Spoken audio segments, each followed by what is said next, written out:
In this screencast, we're going to talk about some good redox reactions, some bad redox reactions. The bad redox reaction we want to talk about is corrosion. Right? There's lots of different kinds of corrosion, and I'm going to talk about one of the simplest ones, and that is the reaction, the rusting of iron. The rusting of iron. So here I have my chunk of iron, my chunk of pure iron. It's going to act as both the anode and the cathode. Right? In the presence of water, or corrosion is a spontaneous reaction. The definition of corrosion is a spontaneous reaction that gives undesired products. That's really sort of the easy definition of it. So my solid iron, over here on the anode side, will lose 2 electrons, form iron plus 2 ion. The iron plus 2 ion dissolves very easily into my droplet of water that's nearby. The 2 electrons from the iron then react with the oxygen from the air at the cathode and form hydroxide ion. And so it reacts with the 4 electrons, also needing water for that reaction. And so the iron plus 2 and the hydroxide ion can then react in forming our pile of rust, which in this case is iron 3 oxide. Iron 3 oxide. Now and again, this is just a sample of one of many different kinds of corrosion that take place. Now, how can we prevent corrosion? Well, there are a couple of different ways we can prevent corrosion. One is simply to paint it. Right? For the corrosion to occur, we need to have the substance need to be in the presence of oxygen. So if we paint it, the oxygen can't get in. Another way of preventing corrosion is to galvanize it. And the idea of galvanizing something is to put another metal on top of it. Another layer on top. So a common way of galvanizing lead is to put a layer of zinc over the top of it. The zinc will oxidize with oxygen. It will also effectively rust, but you form zinc oxide, which is it seals the underlying iron metal, and zinc oxide doesn't look like rust. So it looks much different. So you can't even really tell that the substance has anything on top of it.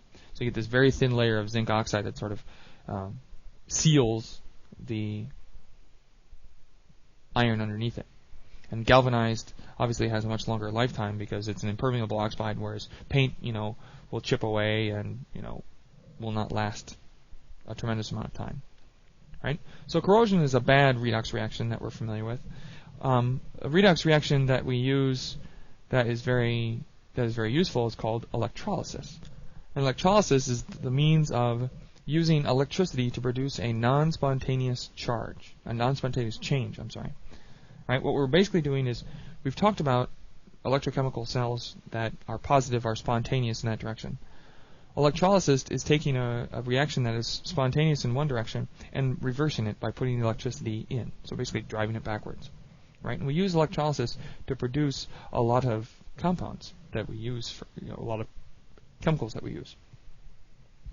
So for example, sodium ion, we know that sodium liquid has a high oxidation potential, so its reduction potential is very, very low, a negative 2.7. And we know that chloride ion has chlorine gas would much rather gain an electron and form chloride ion, and so it has a very large reduction potential, so its oxidation potential is also quite negative.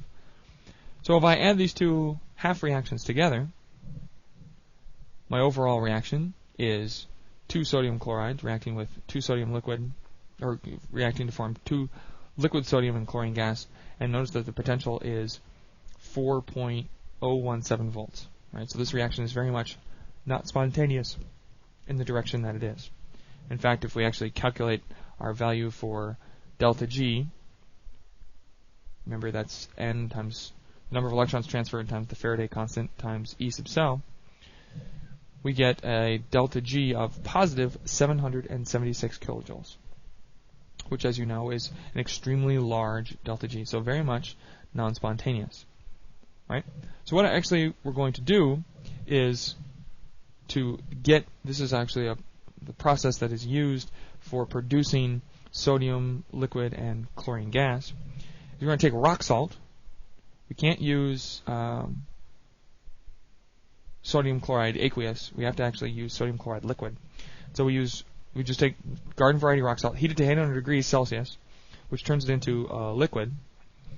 Put 4.017 volts into the system, and we get chlorine and sodium coming out pure. Right? So we put when we do this on an industrial scale, we're only putting in 4 volts, but we're putting in a tremendous amount of current, several 100,000 amps. Right? So here's sort of an image of one way how this process goes on. We have our molten salt, which we have our cathode and our anode. Here at our anode, where we've got the voltage coming in, the chlorine gas is formed at the anode, and so it's just sort of collected off of the top. And on the cathode, which is where the sodium is collected, is pulled off, and so we have a separation between, it's all in the same muck, but the chlorine gas, is just sort of collected above it. So molten sodium chloride is sort of a pain. Wouldn't it be so much nicer if we could just use sodium chloride aqueous? So why can't we just use sodium chloride aqueous instead of liquid sodium chloride? Well, the problem is we have the electrolysis of water, right? If we have sodium chloride aqueous, we have a bunch of water around, and what happens is we have these other reactions taking place. Right? So this is the electrolysis of water. If you just take garden variety water and put it in electricity, the half reactions, you will get, as you can see here, you get hydrogen gas at the cathode and hydroxide ion, and at the anode you get hydrogen ion and oxygen gas. And the overall reaction here is the reverse of the reaction we were using for a fuel cell. All right, so 2 water going to 2 hydrogen plus 1 oxygen. And we know that this is non-spontaneous in this direction.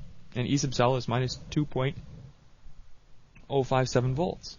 So if we put electricity into salt water, NaCl aqueous, what happens is that the electrons would rather go into making hydrogen gas instead of making sodium liquid.